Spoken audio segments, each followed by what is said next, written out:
All right, good evening, everyone. Welcome. Welcome to a special evening edition to our Next Practice Innovator interviews. We're delighted to have Margie, Warrell with us this evening, and I want to just do a couple of quick introductory notes. I know we've got people joining from all over the world, so we're letting them come on board here. So just a couple of announcements, and then we'll get right into this interview. Again, welcome to this very special evening edition. For tonight, I'm your host, Scott Hamilton, CEO of the Executive Next Practice Institute. We're based in Irvine, California. And just a little bit about us in a couple of minutes. Tonight, we're going to have this interview, very interactive interview. During the course of this interview, please use your Q&A function that you'll see on your Zoom account. It'll either be at the top or bottom of your screen. You can either use the Q&A or the private chat feature to communicate with us. Be sure to use that through the course of this interview. And again, welcome. A little bit about Executive Next Practice Institute. We've been around for 11 years, well over 390 sessions done globally. Our whole purpose is to look at emerging trends, new innovations, and we do this with our global C-suite leaders representing enterprise companies across the world. The idea here is to form next practices and investment opportunities and partnering opportunities for your organization. And that's never been more critical than now in this current COVID-19 situation. There's our link below of how you join us at any time for these sessions. And that site is updated at least twice a day. So be sure to bookmark it. Well, here's our home in Irvine, California.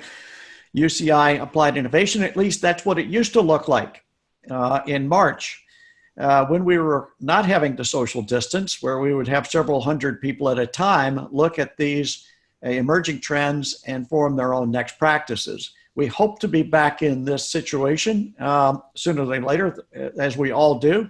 But in the meantime, again, we've gone 100% virtual and live streaming with these kind of presentations. Again, this is really designed for connection with C-suite leaders across the globe.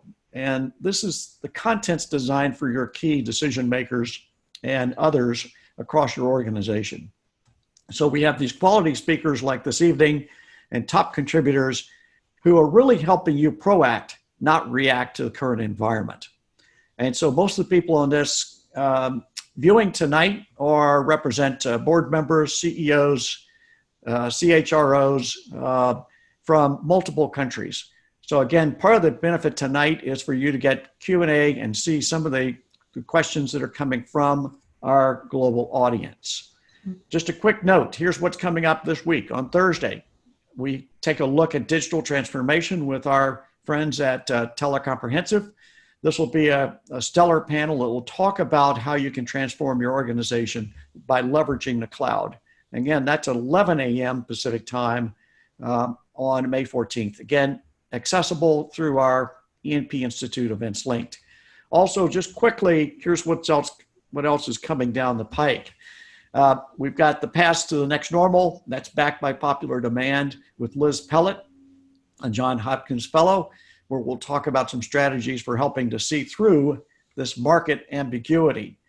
Followed by Dr. Ken Brosseau and Dr. Armand Pajaj of Texas A&M, who will talk about executive decision-making. Both of these coming up in the next couple of weeks. We'll look forward to having you there. Again, easy way to connect with us. There's our registration for the next sessions. Join our E&P TV. These sessions are recorded, and you can look at them later at your leisure. And then finally, join as an annual member. Memberships entitle you to both the live events and these live streamed events now through 2021.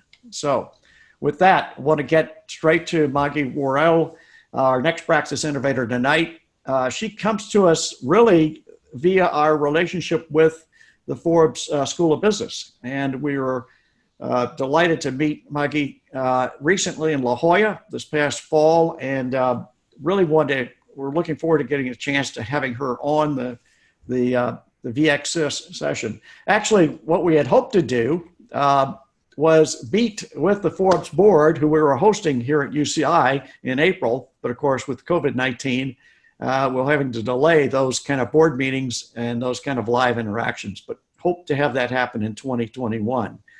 Margie is a best-selling author, international authority on courageous leadership. You can see the companies that she's been working with here, such as NASA, Shell, Deloitte, Google, Salesforce, Johnson & Johnson. She founded the Global Courage Leadership firm, and also sits on, as I mentioned, the advisory board of the Forbes School of Business and Technology. She's a regular commentator on CNN, The Today Show, and Bloomberg, and she's currently undertaking her PhD in inclusive leadership. She's very passionate about emboldening women as change makers, as you can see, and is a women's economic honoree. Just on a personal note, she most recently climbed Mount Kilimanjaro with her husband and their 4 children, and she's just released her 5th book titled You've Got This, and that's a book you should definitely plan on getting. Margie, welcome. Glad to have you with us. Oh, it's terrific to be with you, Scott.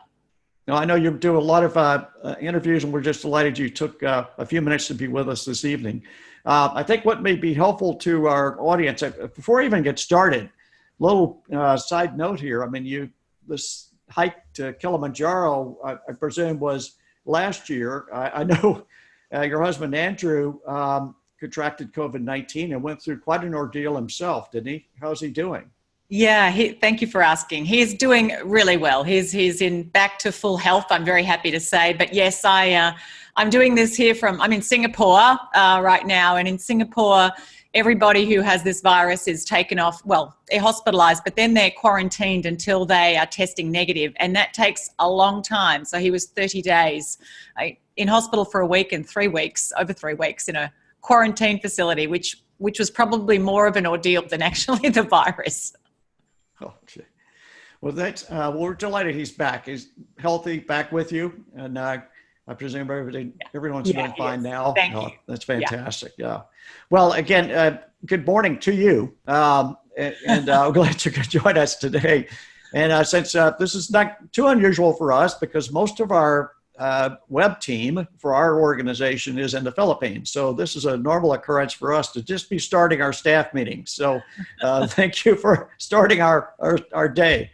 Let me do this. I want to pull up a slide, if I may. You say that communicating with a clear vision, with clarity, is vital through this time. What are the best leaders doing now with regards to clarity in this time of COVID-19? Yeah, they're communicating often. They're communicating very, very clearly. There's not, all the ambiguity around us is not in their communications. And they're making sure everyone is very clear on the top priorities. So the reasons what they need to do, but also why they need to do it, and with a very compelling why. I think at times like this, there's so many people struggling with a sense of overwhelm and so much uncertainty. And in the vacuum that can come from a lack of communication can come a lot of speculation, a lot of fear casting, rumor mongering. And so leaders, the best leaders right now are using all channels to communicate really regularly and often with people. And I think of the 10 by 10 by 10 formula. Communicate 10 different times in 10 different ways, and people will retain about 10% of what you're saying, because so many people feel like they're sort of drinking through a fire hose. So some of the leaders I've seen out there doing that in excellent ways. I mean, whether it's the head of Marriott, head of Shell, we've seen Andrew Cuomo. There's some examples of people who have been really, really very authentic, but very clear in getting all of their organization on board with what they're trying to achieve, why it matters, and what they need people to do.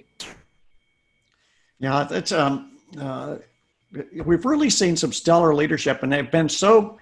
It's run two ways, hasn't it? The leaders that are clear, that show a sense of purpose, that are able to have people follow them up the hill. You mentioned Kumo and others.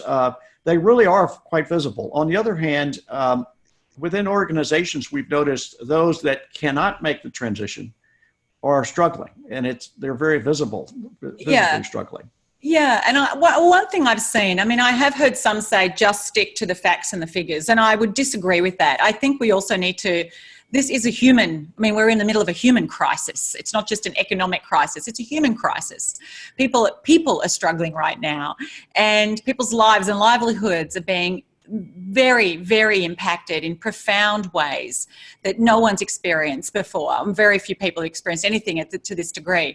And so I think coming across in an authentic way is so important. I've seen some communications from heads of companies that is very factual, very, company line, very scripted, but it doesn't sort of come from a place of heart that, we're in this together, we're going to get through this together, that really connects at in that authentic level. I think that's important. And there's a concept called the rally effect where, we can get everyone on board. At times like this, you can tap into an energy, a passion, a sense of collective purpose that's often harder to do in calmer waters. And so the best leaders are tapping into that. They're building that sense of solidarity. We're all in this together. We're going to pull through this together. We need everyone to really bring the best that they have to the table. And I think the best leaders are able to tap into that, and people feel that sense of solidarity. In Singapore, where I am, there's a hashtag SG United, and I notice I have only lived in Singapore a couple of years. I don't necessarily feel like I'm Singaporean in any way, but everywhere I go, there's hashtag SG United. That sense of we're all in this together and everyone's hunkering down. But that same thing can be tapped into in a company.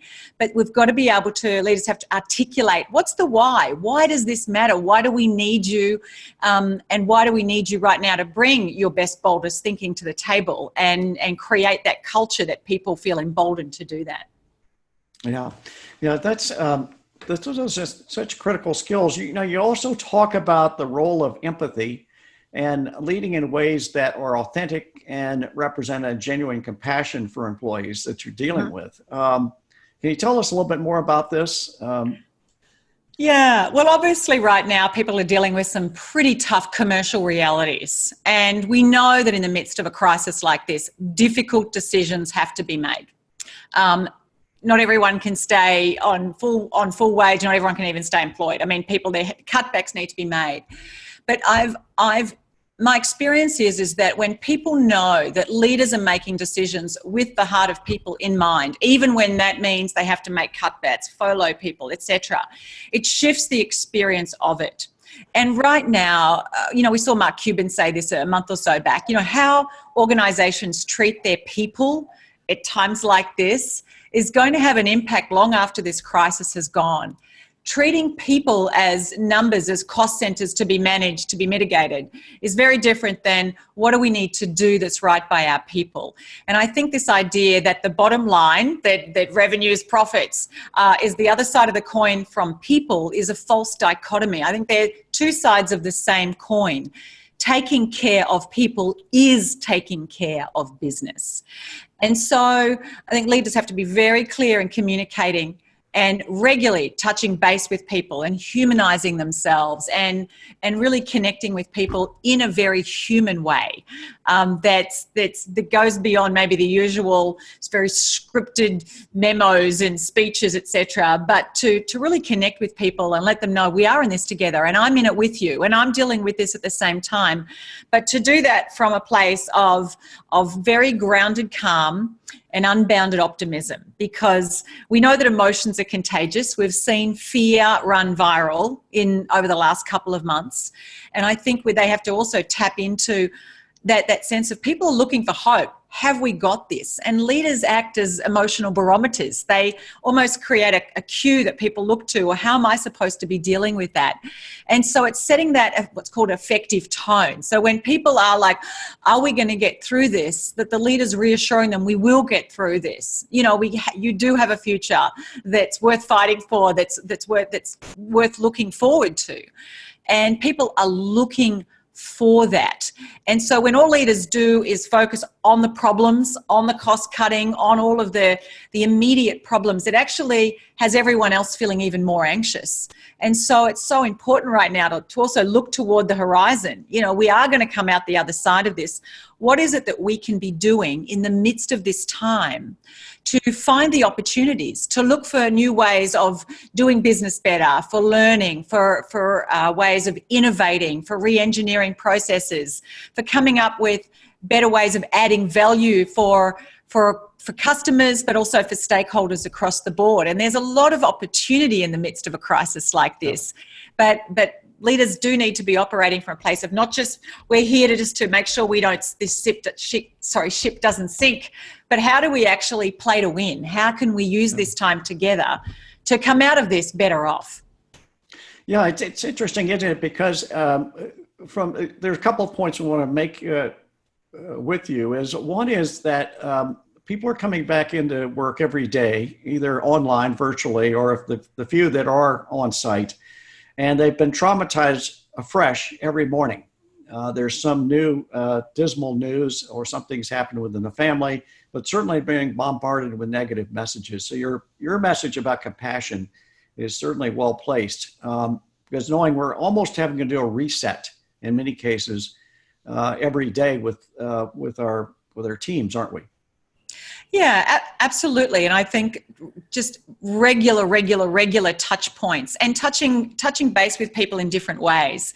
So it may be having a Zoom call at the end of the day, like a after work drinks, at the end of the week, or just having a one-on-one with someone and saying, how you doing? How are you going there? How can I help you? I know it's tough right now. And acknowledging that people are doing it tough. They're at home, they've got kids, they've got all sorts of pressures and stresses on them that we can't always know about, but just kind of connecting from that place and acknowledging that for people. I think if we don't think that those in charge care about us in the midst of a crisis, we'll know they don't care about us at any time. And so that's where really making sure we're connecting, not just from that head space, but from that heart space. What are people dealing with? Try and put yourself in their shoes and acknowledge that. That doesn't mean you don't need them to work hard and deliver, but acknowledge the environment that they're in, that they're trying to deliver and work from.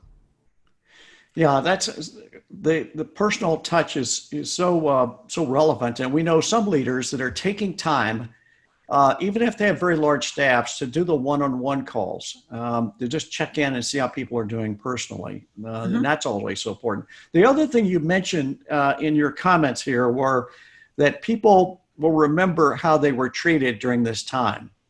Here we are in a time of very high stress environments, again, constant negativity, constant worry, and people will remember everything you say, everything you do, and how you made them feel, particularly in these times. And that's certainly a message, both in terms of the political front as well as from a business sense. I mean, what's your take on that? Yeah, and look, in situations like this, we often kind of revert back to like a very stress response.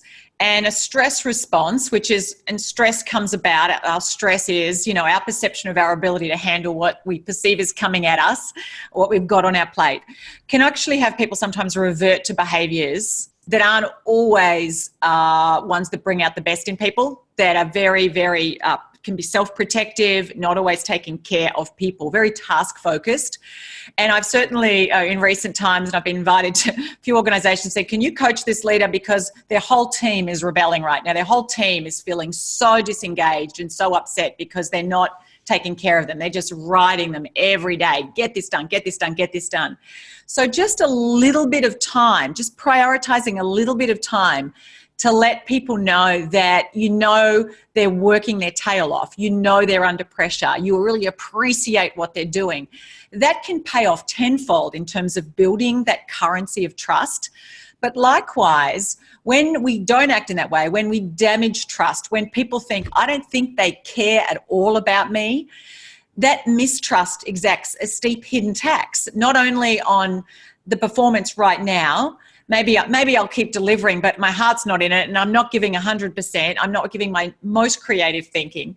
But also, obviously, well coming out the other side of this crisis. And I think it's really important there to really prioritize, what do I need to do today to make sure that people working for me know that I genuinely care? And prioritizing that in your schedule. Otherwise, we just constantly because we're all feeding out of a fire hose, we're just constantly dealing with the urgent, the pressing, not those sometimes prioritizing the important and non-urgent, which is the taking care of people. Yeah, that is so critical at this stage. And we've talked to many CEOs over the past several weeks, and they're recalibrating in terms of how they communicate. You made a point here just a minute ago about giving people time. And the point of fact is, in the virtual environment, it seems to take twice as long or 3 times as long to get tasks done. So in many cases, it's not streamlined the work. It's made it more complex, more difficult to collaborate and go through a process or a step-by-step of getting a task done. So again, your point's well taken in terms of being sensitive to the time.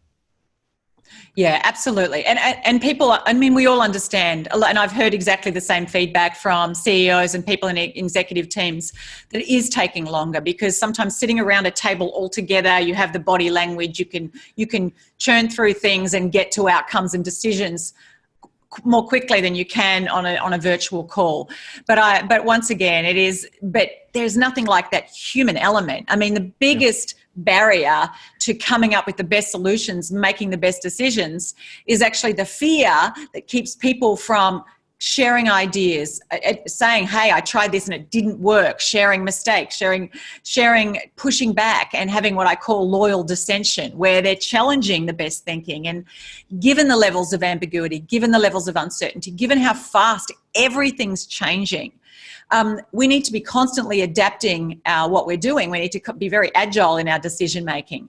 And so you want to have a very fluid environment where people feel very comfortable and there's a forum for providing that feedback, because no one's got the best idea. We come out with those best ideas, best strategies through the conversations that occur. So leaders need to make sure they're creating that forum for those conversations to occur, whether that's one-on-one, whether that's in a group, but in a combination of different methods. Yeah, that's so critical in terms of having that flexibility and adaptability. You also talk a lot about being courageous here, and the role of courage. You talk about the fact that you do a lot of work in terms of helping leaders be more courageous, and in times of stress like this, that it's necessary to be even more courageous. Can you tell us a little bit more about how that relates to building resilience within teams? Yeah, well, look, obviously, uncertainty by nature, we want certainty. Our brains are wired for it. We like to be able to see patterns and have predictability. And so when there's a lack of it, it triggers anxiety. Whether we want to feel anxious or not, people feel anxious. And anxiety actually undermines our ability to think through things really critically. We often become very reactive, very short-term focused.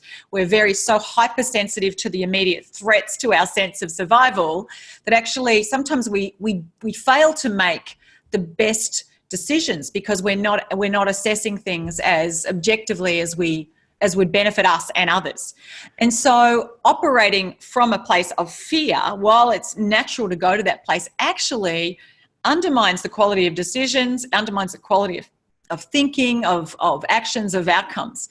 So right now, leaders have to be very intentional at making sure they're building psychological safety. We've all heard of that phrase, where people feel safe to take interpersonal risks and to come up with ideas that may seem outlandish at first, to say, hey, I know we made this decision, but it's not working anymore. Let's change that decision.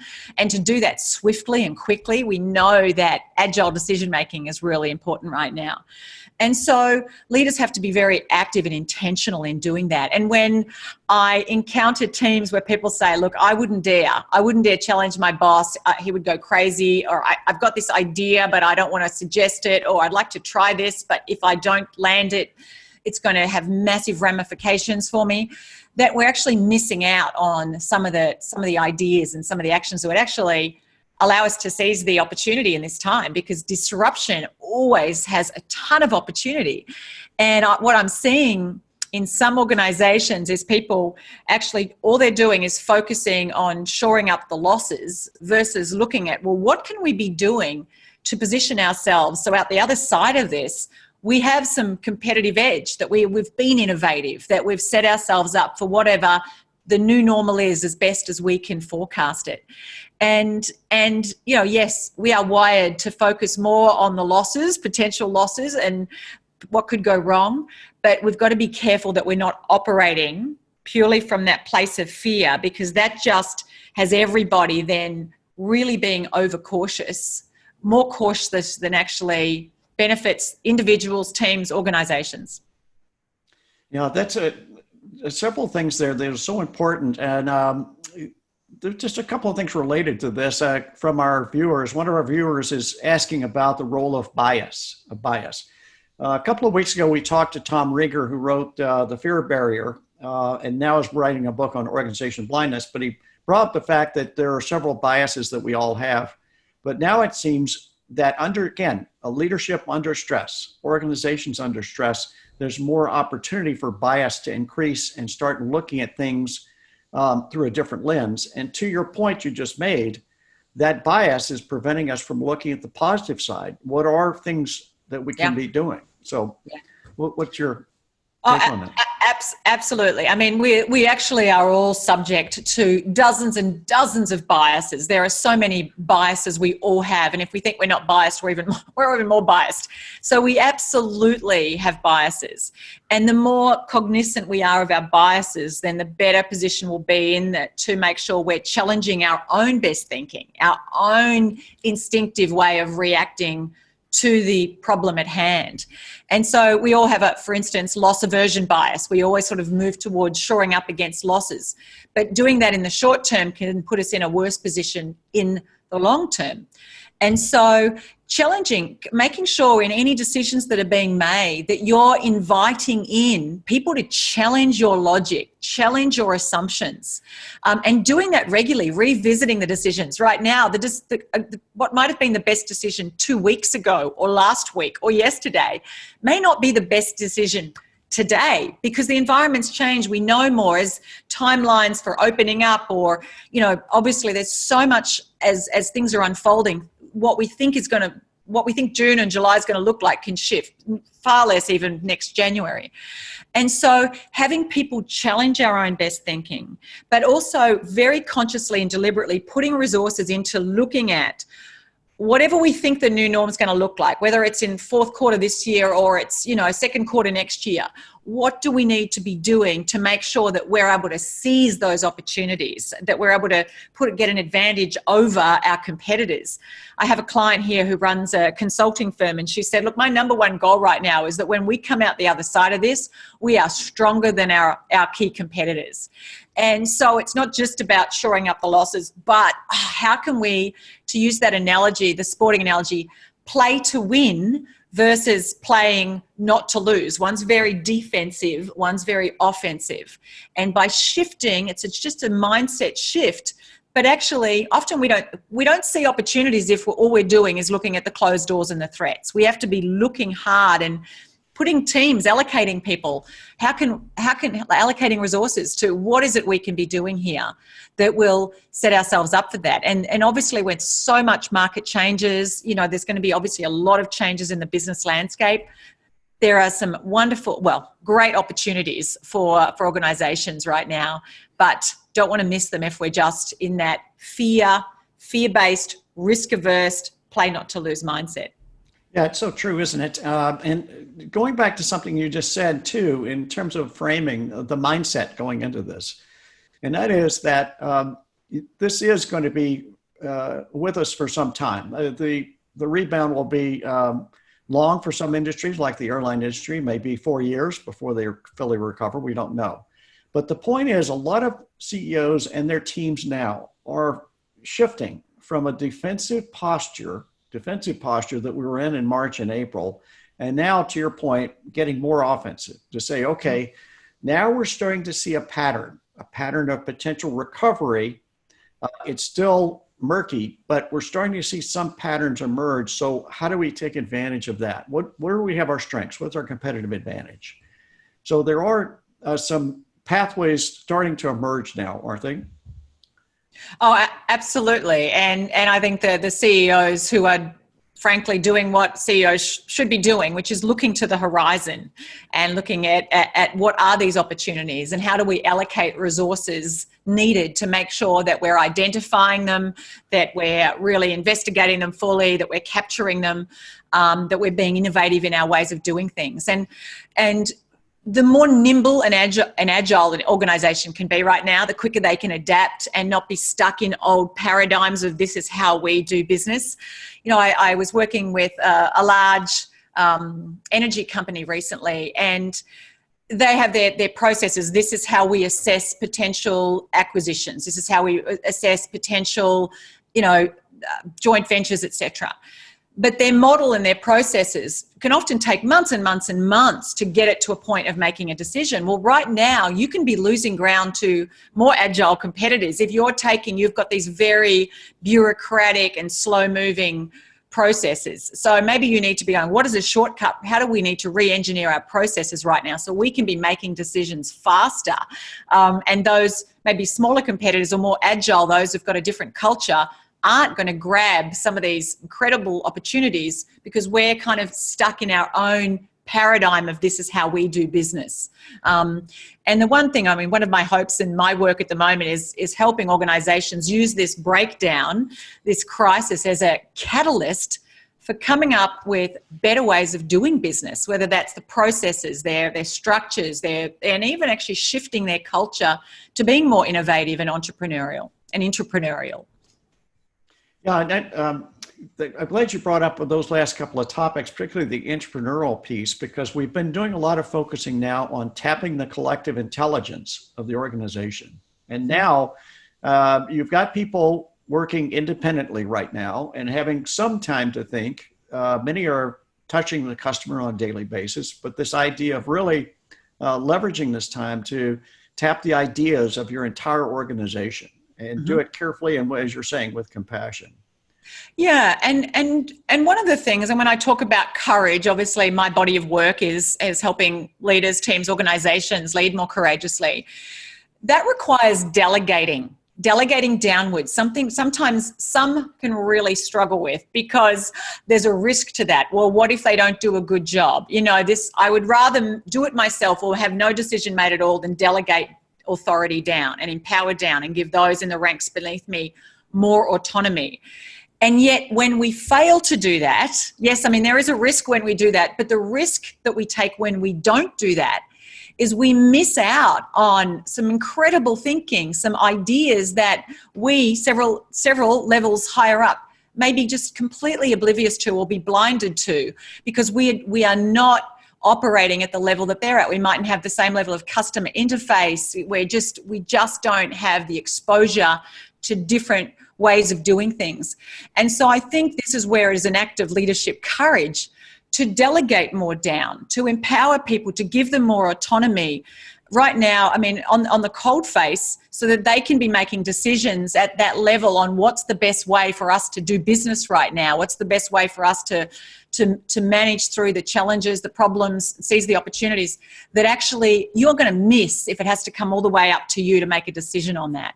And so there's a lot of different ways, in terms of just how you're managing, that you can capture some of that collective thinking, that collective brain trust in your organization.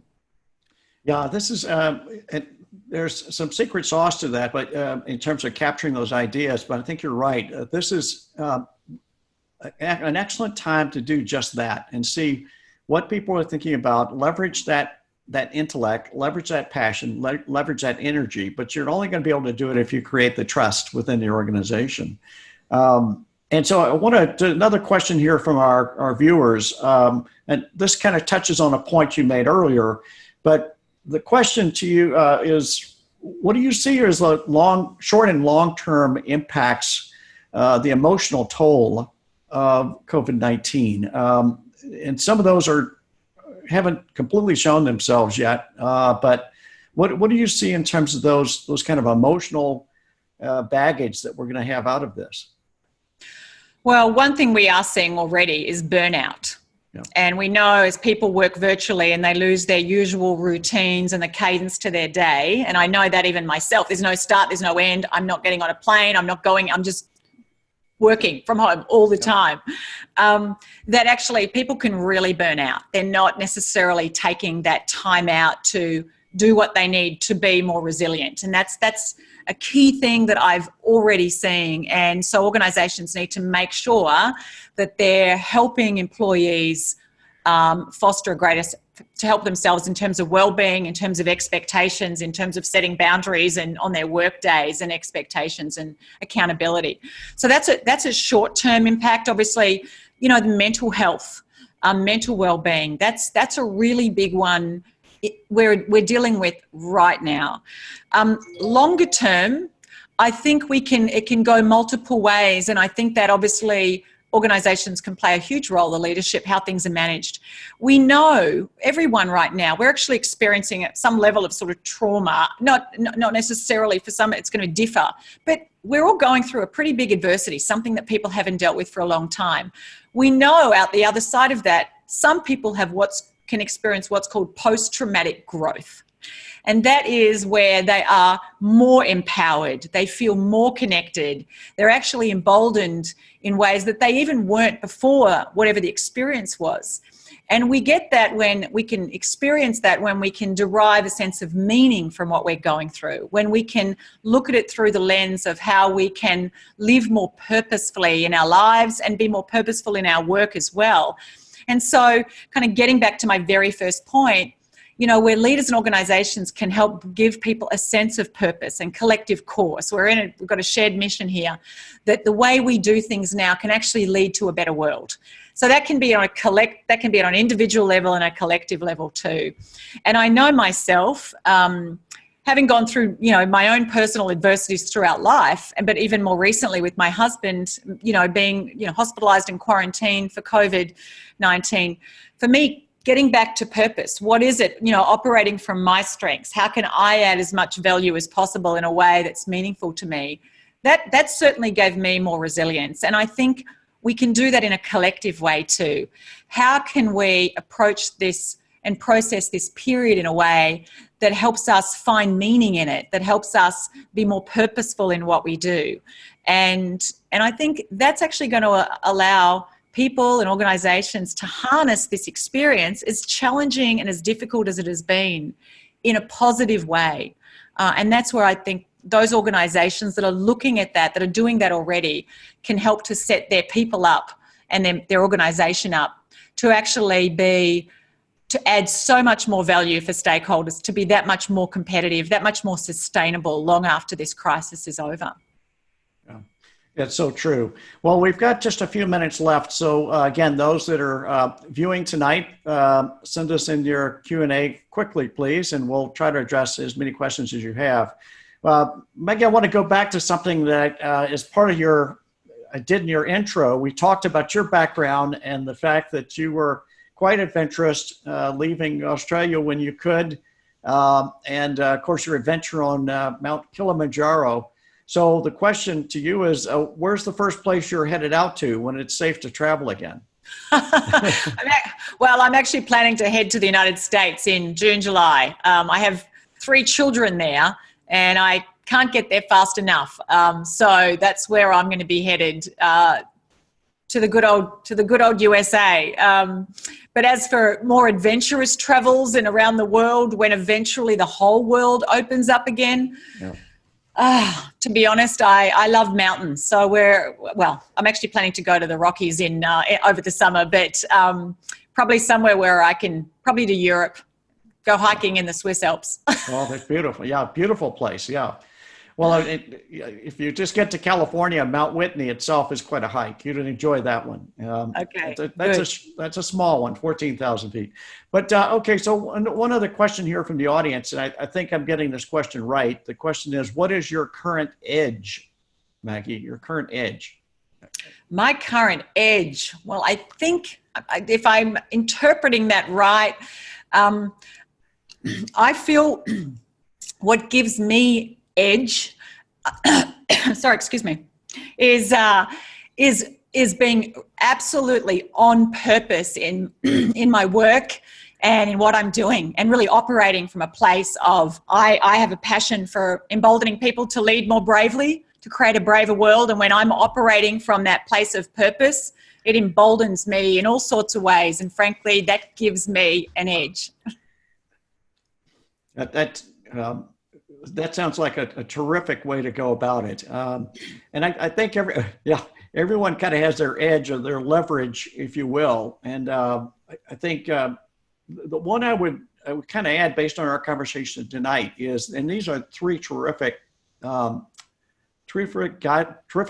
you've given us tonight in terms of clarity, compassion, courage.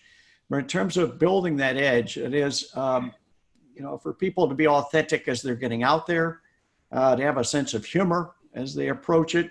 Don't forget the role of humor in this, and also engagement. But I think just tying that back to, I guess, what I was saying is really getting the focus off yourself. And, we can immediately come to protecting ourselves and self-interest, to really shifting it to how can I be of service? How can I add as much value as possible for others? And in the midst of this crisis, I think individuals, teams, organizations that are looking at how do we add as much value? How do we use our strengths in a way that will bring optimal value for those that we're charged to serve, our customers, for me, the work that I do. I think that regardless of whether or not we're earning a lot of money from it, certainly my income's fallen off a cliff, but when we're operating from that place, I think that gives everyone edge and allows us to weather this storm better and emerge from it in a far different place than when we're very self-interested in operating from a self-protective mindset. Oh, that's a great comment. Well, let's, again, we've got your contact information up here on the slide. For those viewers, we will be, this has been recorded and it will be on the ENP TV site, the YouTube site found on our website. And we'd be looking forward to seeing you in a couple of days. Any final comments, Maggie? It would be great to have you join us today, by the way. Oh, thank you. Thanks for having me. My book that I've just written, You've Got This, is ultimately about being grounded in a place of self-trust versus self-doubt, and operating from courage, not fear. And so to all who are in leadership roles right now, just recognize that you set the tone for others. They're looking to you. Role modeling courage, role modeling optimism, role modeling calm, that we're going to get through this and come out the other side of it, is the number one thing you can do. But I encourage you to prioritize what allows you to operate from that place, because when you operate from that place, it's going to have a ripple effect through every interaction, every communication, and right through your team and your organization. Yeah, it's great words of advice. Well, again, I'm personally looking forward to seeing you in person sooner than later, as we had planned to do, and hosting you and the Forbes board here at UCI Applied Innovation, hopefully in 2021. But again, thank you for taking the time this evening. For the viewers, again, the book, You've Got This, I presume we can find that on Amazon. And you sure can. Well, it's a terrific read. I encourage everyone to do so. Mike, thanks again for being with us, and we'll hopefully have you back here sooner than later. Thanks again. Absolutely. Thank you. Take care. Thank you.